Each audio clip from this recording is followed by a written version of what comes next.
Welcome to the Charleston Chicks. We are here with TEDx Charleston speaker Megan Manigault. Hey. Hi, Megan. Hey. Hi, Megan. So nice to meet you. Very nice to meet you too. And so you're a 2026 TEDx Charleston speaker. Hi. And we'd love to know a little bit more about you and what you're going to be talking about and sharing with the audience this year. Yes, so I am a systems program builder. I'm the executive director and founder of a local nonprofit here that advocates for survivors of sexual violence and trafficking.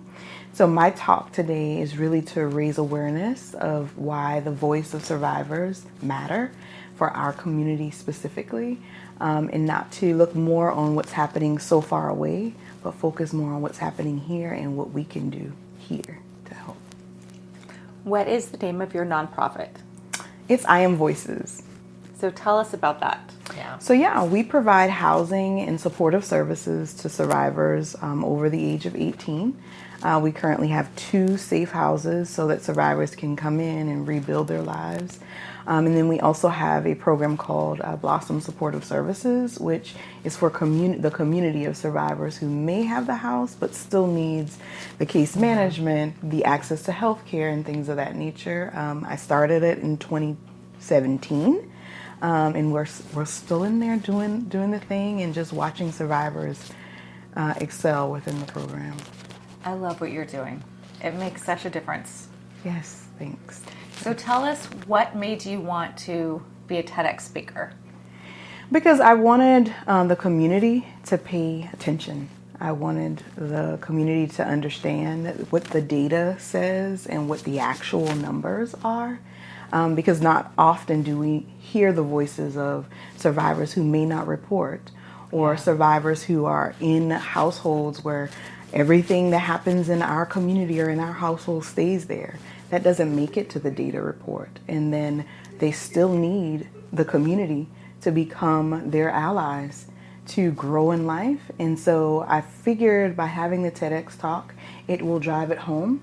I'm the survivor leader who's speaking about it, but I want everyone to know it's happening here, and everyone, whether they're a survivor or not, can do something about it.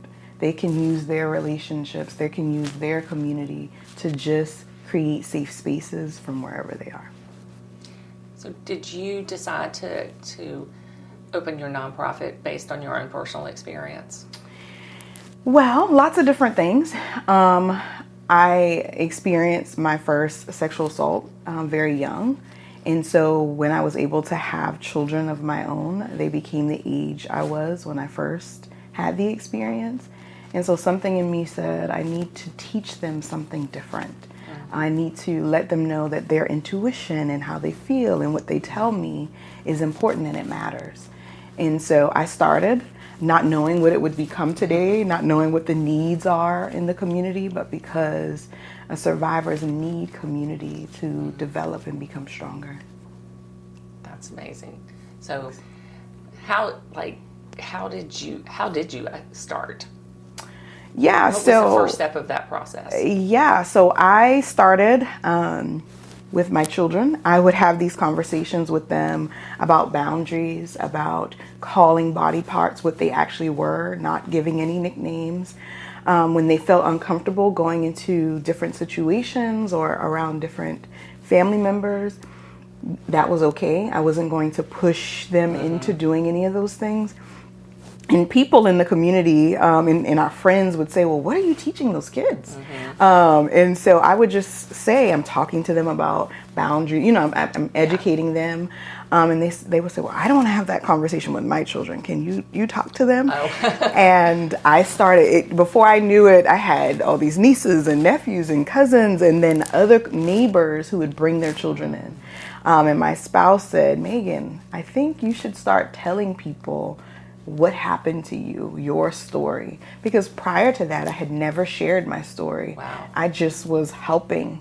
And so I started it not really knowing what would happen, but just from the communities that I was in. And I started doing camps and awareness events, and here we are. Wow. I think that's amazing what you've done and what you've done to help so many people.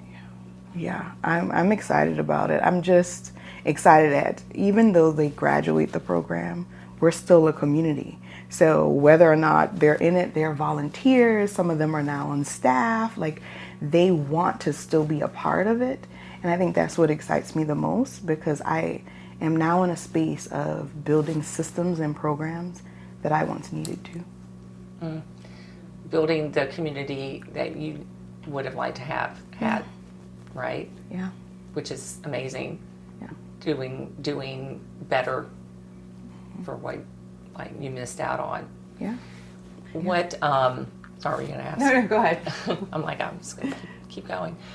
What like you mentioned when we first started talking about statistics and numbers. Yeah. What are some of those significant statistics that people should know about? I think the biggest, any statistic, right, is what you can utilize, right? You have state and you have national data that gives a report, gives a number. But oftentimes, as I mentioned, those aren't the individuals who don't report, who are in our communities.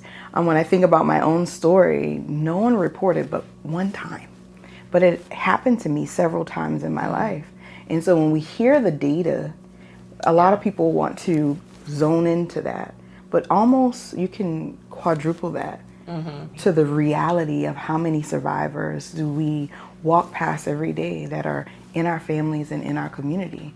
So I think the knowledge of, yes, there's data, which is great, but oftentimes it isn't the actual data that we're experiencing in our cities or in the state. Yeah. Yeah, I agree with that. If you could give the audience a couple of things they could do to help this, or to be more aware, what are a couple of things you would tell them? I think the very first thing is to, when they hear a story, believe them first, the first time. Because most of the time, we spend a lot of time trying to dissect the story, ask all these questions, but simply hold space for a person who's going through something. And I think another thing is in our workplaces or wherever we are, sometimes we see behaviors that we're not too sure about or that's questionable, or someone could be super angry. We never know what they're carrying and what that load may be for them. And so that's where we should have some trauma-informed trainings with our community or in our workplaces, and have the specialists, the experts come in and teach you how to handle those type of behaviors. And then coming alongside of survivor-led organizations, because oftentimes funding doesn't follow the work. And so if you're really good at fundraising or doing events, or if you think you'd be a good board member or a volunteer, how much does time and hour cost? And how much impact that 1 hour or that expert skill you have will change someone's life? How many survivors do you, I don't know what the right word is, house or have go through your program? Like how many people are you serving? Yeah, so since we started in 2017, we have served close to 2,400 survivors. Oh, That's amazing. wow. That is I'm sorry, I was beautiful. not prepared for that number. Yeah, and they're all from the Tri-County area, so they're either from Charleston, Berkeley, or Dorchester County. That's actually amazing. It is. That's why I say data will say a thing. Yeah. But when the calls come every day of a survivor needing support, and it doesn't mean that it's a poverty concern. We have individuals who are executives, but they never had a community that they could be understood in, that they could be believed in, or access to that therapist. And so they're coming in to just say, I want a place where I'm not judged and I feel real in. And so the numbers would be more if funding was more, right? Yeah, exactly. Because we get more calls than we're able to actually help in the community. Wow. That is, because it's people coming to you it could have happened a long time ago to them, and they're coming to you now, right? Yeah. It's not necessarily from a crime that's been reported. And Right. So in our organization, that's a little bit what makes us different. Yeah. A lot of organizations in our area will generally support individuals in crisis. It just happened within the first 30 days or the first 90 days even. But for us, healing is generally a lifetime journey. Yeah. And so, yes, we need support in that beginning days. But what happens when something, you have a smell of the individual or something in life triggers, you're still going to need support. And so our organization is for that survivor who needs help at whatever stage it may be. It could be in the beginning. It could be 6 months later. If they have had the experience in their life history, we have a safe space that they could build in and find individuals who genuinely just care. Megan, what you're doing is incredible. I mean, Thanks. it's Yes. truly incredible. Thanks. Now, I would love to see it grow and maybe get some more people out there involved to help so you can take more of those calls. Yes, that would be great. Figure maybe through TEDx and the Charleston I Shakes know. if we Yeah. can. Exactly. Yes. Like, how could, if someone is really interested in supporting your work, what's the best way for someone to do that? Yeah, so they can go on the website, iamvoices.org. There's a donate button on every page. It actually Perfect. hovers. Everyone needs to I donate. love that. Everyone donate to I Am Voices. It hovers on the page, but I would love to sit and have conversations about what true impact will look like. Is there an annual event that we should have, some awareness event? Should we do like a lunch and learn in different communities that maybe have never heard of us? Are there individuals who are really good at fundraising? It really depends. There's a spot in the organization for anyone. It's just us sitting together and saying, okay, what suits you best? So if someone feels called if they had an experience or they have loved ones who have and they feel that it sounds like, you've put in the work and you've built I'm still blown away by the number of people that you have. And to know there's people being turned away because Yeah, there's not it's- enough. it- There's not enough help. We need to make that change. Yeah. Yes. We need to help be part of that.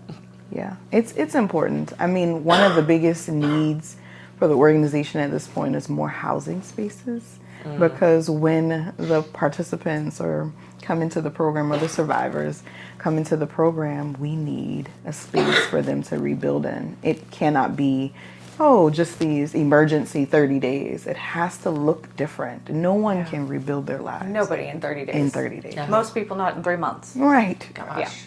So, yeah. Awesome. Well, thank you so much for talking to us. Yeah. I hope that what you're doing is obviously making a difference, and I hope us talking to you and getting it out there can help make a Yes. difference too, because Absolutely. this is a very important topic. Yes. Yes. Thank you. And we are excited to watch you on April 29th. I know. Yes. Yes. And thanks for letting us talk to you and to amplify your voice, because it is people like you who are impacting individuals in our community every day. And I truly, as a woman, I really appreciate what you're doing.